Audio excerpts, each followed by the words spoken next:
Natoa shukrani kwa Mamlaka ya Elimu Tanzania TEA kwa kutuletea mradi huu wa matundu 24 ya vyoo. Kwani hapo awali tulikuwa na changamoto sana ya matundu ya vyoo. Nilikuwa na matundu 6 tu ya wanafunzi wote 800. Yaani 3 wasichana, 3 wavulana. Lakini mamlaka hii ya elimu TEA kwa kuona changamoto hiyo wakatuletea hivi vyoo. Ina maana hiyo changamoto imeisha kabisa. Na vile vile naishukuru mamlaka hii ya elimu Tanzania kwa kutuletea mradi huu, kwani watoto wamejifunza kutumia vyoo vya kisasa. Ina maana hata wakienda popote pale wanaweza kuvitumia vyoo hivyo vingine vizuri kabisa, kwa sababu walikuwa wanaviona shuleni kwao. Zamani tulikuwa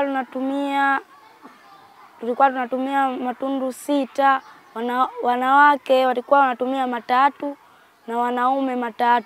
Sasa hivi tunatumia wanawake 12 wavulana 12. Sasa hivi najisikia vizuri sana. Nashukuru TEA kwa kutujengea mradi huu.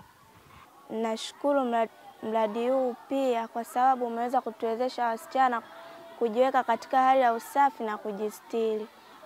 Hapo zamani palikuwa na changamoto kubwa sana katika ujifunzaji, kwa sababu vyoo vilikuwa vichache kama nilivyosema awali kwamba nilikuwa na matundu 6 tu. Inapofika muda wa break, wasichana wanaenda kwenye vyoo vyao na wavulana.